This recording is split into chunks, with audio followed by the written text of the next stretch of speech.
Chevella MP Konda Vishweshwar Reddy నివాసంలో central university vice chancellor Jagadishwar Rao ఆధ్వర్యంలో Telangana BJP ఎంపీలు భేటీ అయ్యారు. ఈ సందర్భంగా హెచ్సియు భూములు వివాదంపై చర్చించారు.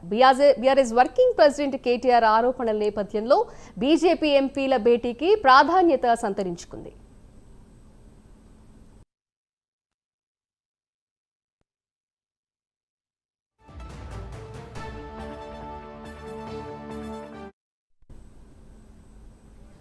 రఘునందర్ రావు లైవ్ లో మాట్లాడుతున్నారు. ఇప్పుడు ఆ లైవ్ చూద్దాం. ఇచ్చిన భూమిని తర్వాత వచ్చిన ప్రభుత్వం గుంజుకున్నది. ఇది మంచి పద్ధతి కాదు, నాకు ఇయ్యండి, నేను క్రీడల్ని అభివృద్ధి చేస్తా అని పోయినరు. నీకు అది చేసేటువంటి శక్తి కానీ సామర్థ్యం కానీ లేదు, నీకు అది ఆ భూమి ఇవ్వడం తప్పు అని చెప్పి హైకోర్టు ఆ కేసుని కొట్టివేసింది. హైకోర్టు కొట్టేసిన తర్వాత మళ్ళీ రాష్ట్ర ప్రభుత్వం పోలేదు. మళ్ళీ అదే సంస్థ సుప్రీంకోర్టుకు పోతే హైకోర్టు ఇచ్చినటువంటి తీర్పు కరెక్టే ఉంది, దాంట్లో మేము ఇన్వాల్వ్ కావాల్సినటువంటి అవసరం లేదని చెప్పి సుప్రీంకోర్టు 2024 సంవత్సరం లోపల ఆ జడ్జిమెంట్ని కన్ఫర్మ్ చేసింది. హైకోర్టు ఇచ్చిన జడ్జిమెంట్ని. ఇక 2024 కంటే ముందు ఈయన పోయింది ఎక్కడ, ఈయన వకాలత్ చేసింది ఎక్కడ, ఈయన ఆర్గ్యూ చేసింది ఎక్కడ, ఈయన ప్లీడర్లను కలిసింది ఎప్పుడు, అసలు వీళ్ళ కేసు ఉన్నదనే విషయం కూడా తెలియదు. సరే వచ్చింది.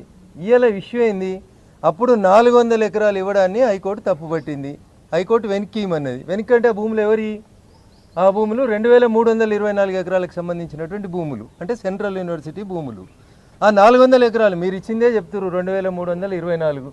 ఇందిరమ్మ రాజ్యం పొద్దుగాలైతే ఇందిరమ్మ పేరు లేకపోతే వీళ్ళకి బతుకు తెరవేలేదు. మరి ఆ ఇందిరమ్మ అప్పుడు ఇచ్చినటువంటి సెంట్రల్ యూనివర్సిటీ భూములు 2324 ఇప్పుడు యాజ్ ఇట్ ఈజ్గా కాంపౌండ్ వాళ్ళు కట్టిరు రేవంత్ రెడ్డి గారు. మిగతా పంచాయతీలన్నీ తర్వాత మాట్లాడుకుందాం. ఒకవేళ 2324 లేవు, 2012లో అప్పటి కలెక్టర్ రాసినట్టు 2185 ఎకరాలే ఉన్నాయి. అందులో ఈ 400 ఎకరాలు కూడా వీళ్ళదనే చెప్పిండు కలెక్టరు, కానీ కోర్టు పరిధిలో ఉందని రాసిండు. కోర్టు ఎలా భూమి ఆ ప్రైవేట్ వ్యక్తిది కాదు అని చెప్పింది. అంటే భూమి ఎవరిది అవుతుంది? సెంట్రల్ యూనివర్సిటీది అవుతుంది. 2185 ఎకరాలు 2012 సంవత్సరంలో ఉమ్మడి ఆంధ్రప్రదేశ్లో రంగారెడ్డి జిల్లా కలెక్టర్ ఏ భూములు అయితే సెంట్రల్ యూనివర్సిటీ భూములు అని రాసిండో అవి సెంట్రల్ యూనివర్సిటీకి ఇచ్చేస్తే పంచాయతీ అయిపోతుంది. ఇక నిన్న మన కొందరు శుద్ధపూసలు మాట్లాడుతారు, మేమే కాపాడినాం భూములను, మా నాయననే కొట్లాడిండని. అసలు తప్పు వాళ్ళు చేసిరు. మీకు ఇప్పుడు ఉత్తరం కాపీ ఇస్తా. 2012లో హెచ్ఆర్డి మినిస్టర్ హోదాలో గౌరవనీయులు Dharmendra Pradhan garu then Telangana chief minister Chandrashekar Rao గారికి ఉత్తరం రాసి ఈ భూములు 2185 ఎకరాల భూములు ఏవైతే ఉన్నాయో ఆ భూముల్ని సెంట్రల్ యూనివర్సిటీ పేరు మీద ఎలినేట్ చేయమని చెప్పారు. ఇలా చెప్తుండొచ్చు కోర్టుల కేసు ఉంది కాబట్టి ఎలినేట్ చేయలే. కోర్టుల కేసున్న 400 పక్కన పెడితే మిగతా 1785 ఎకరాలన్నా సెంట్రల్ యూనివర్సిటీ కాంపౌండ్ వాళ్ళు కట్టాల్సింది ఉండే కదా అప్పుడున్నటువంటి టీఆర్ఎస్ ప్రభుత్వం. నీళ్లు, నిధులు, నియామకాలు మా భూములు మాకే, ఇది కదా తెలంగాణ పంచాయతీ. బాగా చదువుకున్నావు కదా కేటీఆర్, మరి ఎందుకు 1785 ఎకరాలు 2012లో కలెక్టర్ రాస్తే 10 ఏళ్ళు మీరు భూములు వంచిర్రు, పైసలు వంచిర్రు, మస్తు తెలంగాణని బంగారుతూ కూడా చేసిరు కదా. గనక చదువుకునే పిల్లలకు భూములను ఎందుకు అలినేట్ చేయించలేకపోయినరు? మీ సీసీఎల్ఏ గారు వచ్చి మీకు చెప్పలేదా ఇది ఒక ఫైల్ పెండింగ్ ఉందని, తీసుకుందాం భూములు అనుకొని ఆపిరా? అసలు ఇంకొక దారుణమైనటువంటి విషయం ఏంటంటే దీని మొత్తం పంచాయతీ లోపల 534 ఎకరాలని సెంట్రల్ యూనివర్సిటీ తోటి అగ్రిమెంట్ చేసుకొని అప్పటి ఆంధ్రప్రదేశ్ ప్రభుత్వం తీసుకున్నప్పుడు ఆ ఎంఓఈలో కేటగిరికల్గా రాసిండ్రు. ఈ 534 ఎకరాల్లో అగ్రిమెంట్ రాసిన రోజు అన్న దయించి అర్థం చేసుకోవాలి మీడియా మిత్రులు, 397 ఎకరాలని ఈరోజు మీకు ఇస్తా ఉన్నాం. ఇంకా మిగిలినటువంటి 134.08 ఎకరాలను అందులోంచి 50 ఎకరాలు 30 రోజులలో రిజిస్ట్రేషన్ చేస్తాం, 90 రోజులలో మిగతా భూమి మొత్తాన్ని సెంట్రల్ యూనివర్సిటీకి రిజిస్ట్రేషన్ చేస్తామని చెప్పిండ్రు. So that MO is not fulfil. తీసుకున్నదేమో 534 ఎకరాలు, ఇచ్చిందేమో 397 ఎకరాలు. మిగతా 134 ఎకరాలని ఈ శుద్ధపూస సత్యవాకులు వలుపుతున్నటువంటి శుద్ధపూసల నాయన అక్కడ టీఎన్జిఓలకు ఇచ్చేసిండు. నిజంగా మీకు యూనివర్సిటీ మీద విద్యార్థుల మీద ప్రేమ ఉంటే చంద్రశేఖర్ గారు 134 ఎకరాలు ఆ రోజే యూనివర్సిటీకి ఇవ్వాల్సింది. టీఎన్జిఓలకు ఎందుకు ఇచ్చారు? వీడికి వచ్చి టీఎన్జిఓలకు ఇచ్చే ఆడికి ఉస్మానియా యూనివర్సిటీకో ఈడ డబుల్ బెడ్రూమ్ కడదాం ఈ జాగా మంచిగా ఉందని చెప్పి. ఇవన్నీ ఇట్లా ఉంటే వాస్తవాలు ఒక రకంగా ఉంటే దొంగనే ఉల్టా దొంగ అని అరిచినట్టు 10 ఏళ్ళ అధికారం నుండి సీసీఎల్ఏ ఉత్తరం మార్పించక సెంట్రల్ యూనివర్సిటీ పేరు మీదకి భూములు మార్చక టీఆర్ఎస్ తప్పు చేసింది. 134 ఎకరాలు యూనివర్సిటీకి ఇవ్వాల్సిన భూముల్ని టీఎన్జిఓలకు ఇచ్చింది అప్పుడున్నటువంటి టీఆర్ఎస్ ప్రభుత్వమే. రోడ్ వేసిర్రు, పాపం సెంట్రల్ యూనివర్సిటీ వాళ్ళు కోర్టుకు పోతే కేసు ఓడిపోయినరు.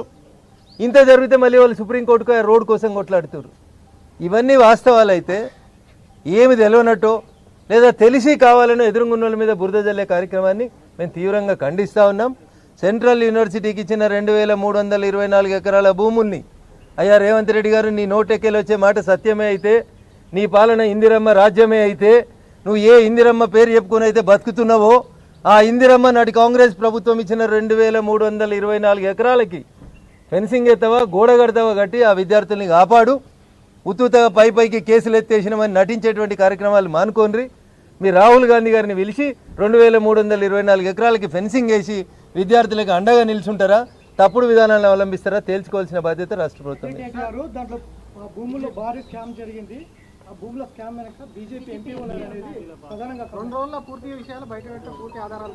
సో మీడియా మిత్రులకు నా విజ్ఞప్తి ఏంటంటే 2 రోజులంటే పెద్ద దూరం లేదు. ఈడున్న వాళ్ళం వారిపోము, ఈ రాష్ట్రంలో ఉన్న ఏ ఎంపీ కూడా వారిపోడు. దేశం విడిచిపెట్టి ఎవరు వారిపోరు. బీజేపీ ఎంపీలు అయితే వారిపోరు, పక్క గ్యారంటీ ఇస్తాను నేను మా అందరు ఎంపీల తరఫున. 2 రోజులు ఆగుదాం. Let him come before the media. ఆయన నోట్లోంచి ఆ చిలుక పలుకులు రానియండ్రి.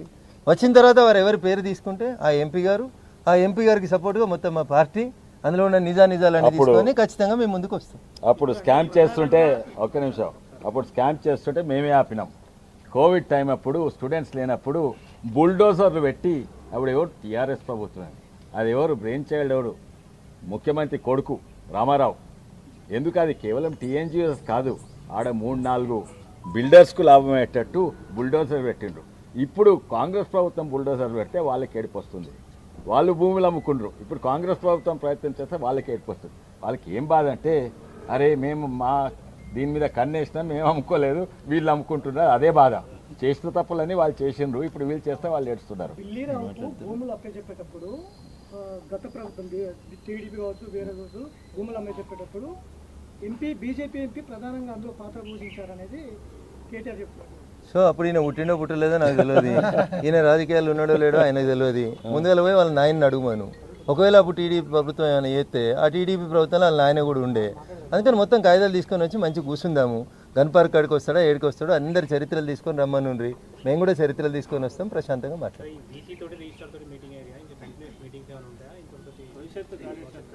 భవిష్యత్తు కార్యాచరణ మా పార్టీ రాష్ట్ర అధ్యక్షులు కిషన్ రెడ్డి ఈరోజు ఓన్లీ మేము లీగల్ అంశాలు విశ్వేశ్వర రెడ్డి గారి కాన్స్టిట్యున్సీలో వస్తుంది కాబట్టి కొంత వారికి తెలుసుకుంటున్నారు, మమ్మల్ని కూడా కొంచెం అవేర్నెస్ కోసం అని చెప్పి రమ్మంటే వచ్చినాము.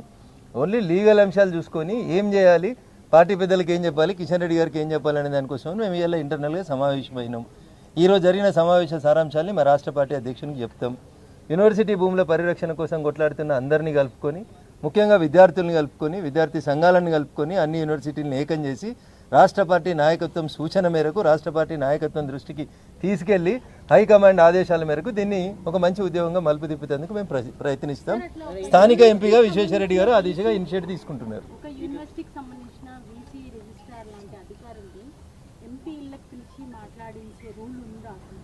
సో రూల్స్ ఏమున్నాయి లేవని మమ్మల్ని ప్రశ్నలు కంటే ముందు మీడియా మిత్రులకి పిలవద్దని ఎక్కడన్నా రూల్స్ ఆబ్జెక్టివ్స్ అని ఉంటే యూ కెన్ ఆస్క్.